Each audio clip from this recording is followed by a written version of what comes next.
नमस्कार, मैं हूं निकिता और आप देख रहे हैं सत्य हिंदी। एक नजर डालते हैं अब तक की सुर्खियों पर। ट्रंप ने प्रधानमंत्री मोदी से की बात, अमेरिकी राजदूत, पश्चिम एशिया और होर्मुज पर हुई चर्चा। अमेरिका के राष्ट्रपति डोनाल्ड ट्रंप और प्रधानमंत्री मोदी के बीच मंगलवार को फोन पर बातचीत हुई, जिसकी जानकारी अमेरिकी राजदूत सर्जियो गोर्ड ने दी। बातचीत का मुख्य मुद्दा पश्चिम एशिया में चल रहा युद्ध और स्ट्रेट ऑफ होर्मुज को खुला रखना था, जो तेल आपूर्ति का अहम रास्ता है। यह बातचीत ऐसे समय में हुई है जब ट्रंप ने संकेत दिया कि ईरान के साथ संघर्ष खत्म होने की दिशा में सार्थक बातचीत चल रही है और उन्होंने ईरान के पावर प्लांट्स पर हमले की समय सीमा 5 दिन बढ़ा दी है। हालांकि ईरान ने सीधे तौर पर बातचीत से इनकार किया है, लेकिन कुछ रिपोर्ट्स में कहा गया कि मध्यस्थों के जरिए प्रस्ताव मिले हैं। पाकिस्तान, सऊदी अरब, तुर्की और मिस्र को संभावित मध्यस्थ बताया जा रहा है। नेतन्याहू के अपराधों को माफ करने की प्रक्रिया तेज, युद्ध के बीच माफी याचिका आगे बढ़ी, विवाद गहराया।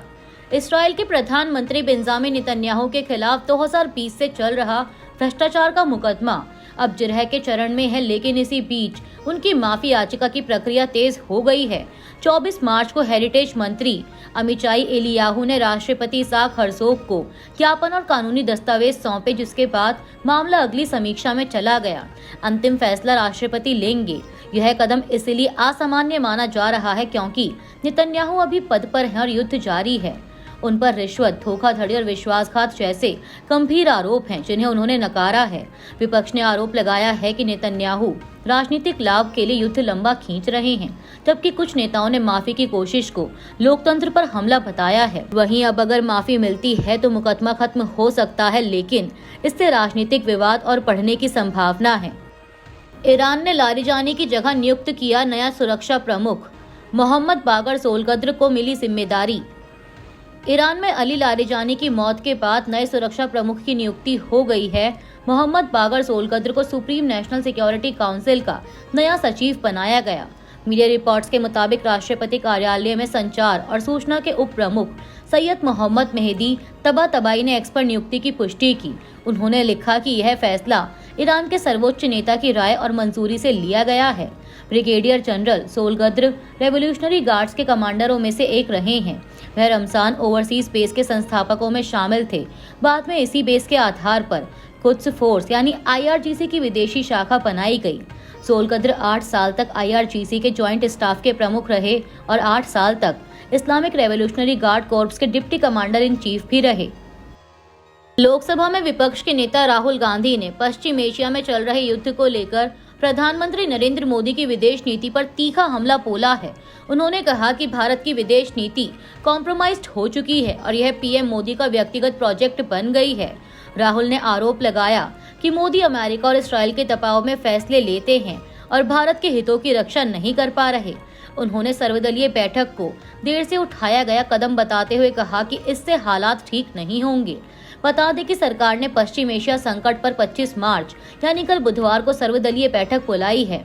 PM मोदी ने संसद में कहा है कि ईरान युद्ध से वैश्विक अर्थव्यवस्था, ईंधन सप्लाई और व्यापार प्रभावित हुआ है। उन्होंने बताया कि भारत स्थिति पर नजर रखे हुए है और कूटनीति के जरिए तनाव कम करने की कोशिश कर रहा है। PM ने होर्मुज जलडमरू मध्य में फंसे जहाजों और विदेशों में भारतीयों की सुरक्षा को प्राथमिकता बताया। साथ ही आत्मनिर्भरता और ऊर्जा सुरक्षा पर जोर दिया। पेट्रोल डीजल का पर्याप्त स्टॉक, घबराने की जरूरत नहीं, सरकार। होर्मुज में 20 भारतीय जहाज, LPG सप्लाई सुरक्षित। पेट्रोलियम और प्राकृतिक गैस मंत्रालय के संयुक्त सचिव सुजाता शर्मा ने कहा है कि देश में पेट्रोल और डीजल का पर्याप्त स्टॉक उपलब्ध है और घबराने की जरूरत नहीं है। उन्होंने बताया कि रिफाइनरियों में LPG का उत्पादन बढ़ा दिया गया है। हालांकि हाल में कुछ पैनिक बुकिंग देखी गई, लेकिन कहीं भी स्टॉक खत्म होने की रिपोर्ट नहीं है। एक दिन में 7,000 टन कमर्शियल LPG उठाई गई और 7,500 नए PNG कनेक्शन भी दिए गए। इस बीच जलमार्ग मंत्रालय के विशेष सचिव राजेश कुमार सिन्हा ने बताया कि स्ट्रेट ऑफ होर्मुज क्षेत्र में 20 भारतीय जहाज मौजूद हैं, जिनमें 5 LPG से लदे हैं और करीब 2.32 लाख मीट्रिक टन गैस ला रहे हैं। जग वसंत और पाइन गैस जहाज सुरक्षित रूप से होर्मुज पार कर चुके हैं और जल्द ही भारतीय बंदरगाहों पर पहुंचेंगे। ईरान में गैस प्लांट और पाइपलाइन पर हमला, रिपोर्ट। इस्फहान और खुर्रम शहर में हमले। इराक में जानलेवा हमला, अमेरिका पर आरोप। ईरानी मीडिया ने आज बताया कि इसराइल और अमेरिका के हमलों में 2 गैस प्लांट और एक पाइपलाइन को निशाना बनाया गया। यह हमला अमेरिकी राष्ट्रपति ट्रंप के बिजली इंफ्रास्ट्रक्चर पर हमला करने की धमकी से पीछे हटने के कुछ ही घंटों बाद हुआ।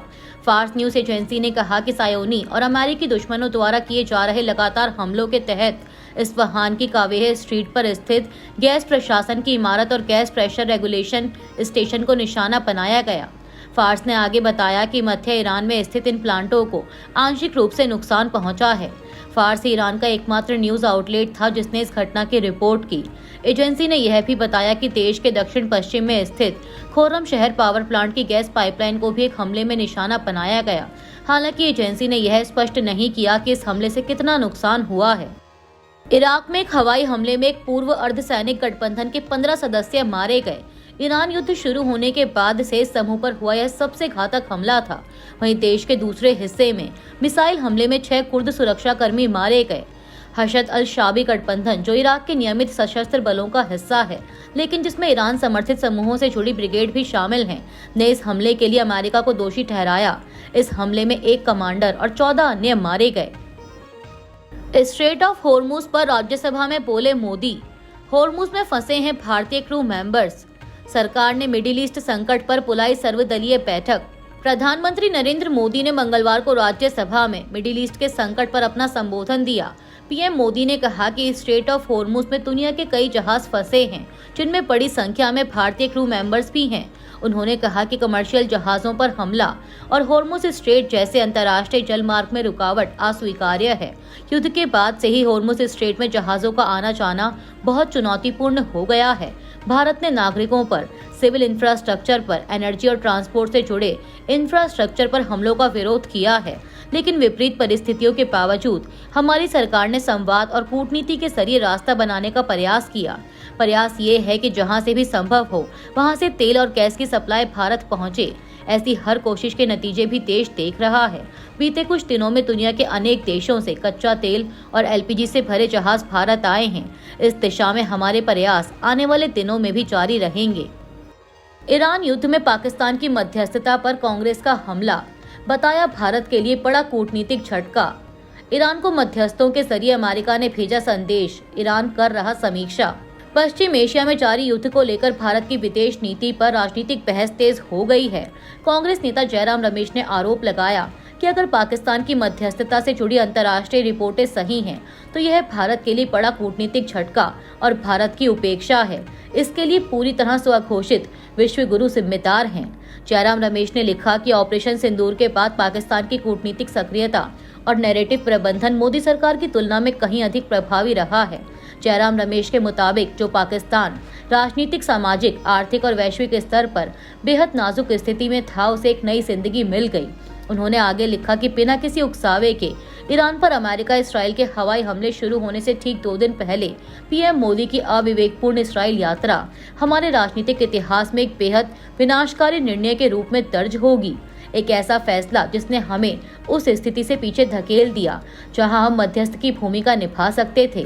प्रधानमंत्री की झप्पी कूटनीति की पूरी तरह पोल खुल चुकी है और देश को इसकी कीमत चुकाने के लिए मजबूर किया जा रहा है।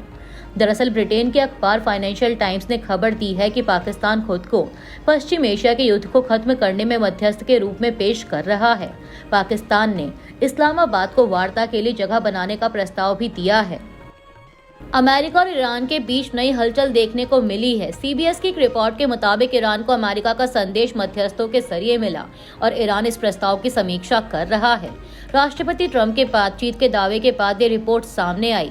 मध्यस्थता पर पाकिस्तान, तुर्की, मिस्र जैसे देशों के नाम चल रहे हैं, लेकिन किसी का नाम अभी पूरी तरह स्पष्ट नहीं है और पाकिस्तान का नाम सबसे ऊपर चर्चा का विषय है। धर्मांतरण के बाद SC/ST के दर्जे को लेकर बड़ा फैसला, ईसाई या अन्य धर्म अपनाने पर SC का दर्जा खत्म। सुप्रीम कोर्ट ने मंगलवार को अहम फैसला देते हुए कहा कि जो व्यक्ति हिंदू, सिख या बौद्ध धर्म छोड़कर किसी अन्य धर्म में परिवर्तित हो जाता है, वह अनुसूचित जाति यानी SC का दर्जा नहीं रख सकता और उससे SC/ST एक्ट के तहत संरक्षण भी नहीं मिलेगा। कोर्ट ने आंध्र प्रदेश हाई कोर्ट के मई 2025 के फैसले को बरकरार रखा। यह मामला आंध्र प्रदेश के चिंताड़ा आनंद से जुड़ा था, जो मादिगा समुदाय से थे लेकिन ईसाई धर्म अपनाने के बाद पादरी के रूप में सक्रिय थे। उन्होंने मारपीट और धमकी के आरोप लगाते हुए SC/ST एक्ट के तहत केस दर्ज कराया था, जिसे हाईकोर्ट ने रद्द कर दिया था। सुप्रीम कोर्ट की बेंच ने कहा कि संविधान अनुसूचित जातियां आदेश 1950 के अनुसार SC दर्जा केवल हिंदू, सिख और बौद्ध धर्म तक सीमित है और धर्म बदलने पर यह स्वतः समाप्त हो जाता है। लैंड फॉर जॉब केस में लालू यादव को दिल्ली हाईकोर्ट से झटका। मामले में CBI द्वारा दर्ज FIR को रद्द करने से इनकार। दिल्ली हाईकोर्ट ने मंगलवार को RJD प्रमुख लालू प्रसाद यादव को बड़ा झटका देते हुए जमीन के बदले नौकरी घोटाला मामले में CBI द्वारा दर्ज FIR को रद्द करने से इनकार कर दिया। कोर्ट ने उनकी याचिका को बेबुनियाद बताते हुए खारिज किया। यह मामला 2004 से 2009 के बीच उनके रेल मंत्री रहने के दौरान पश्चिम मध्य रेलवे में ग्रुप D की भर्तियों से जुड़ा है। आरोप है कि नौकरी के बदले उम्मीदवारों से जमीन लेकर उसे यादव परिवार या सहयोगियों के नाम ट्रांसफर कराया गया। लालू यादव ने दलील दी थी कि CBI ने जांच से पहले जरूरी मंजूरी नहीं ली, इसलिए केस गलत है। हालांकि कोर्ट ने उनकी दलील नहीं मानी। अभी के लिए इतना ही। बाकी की देश दुनिया की बड़ी खबरों के लिए जुड़े रहिए सत्य हिंदी के साथ।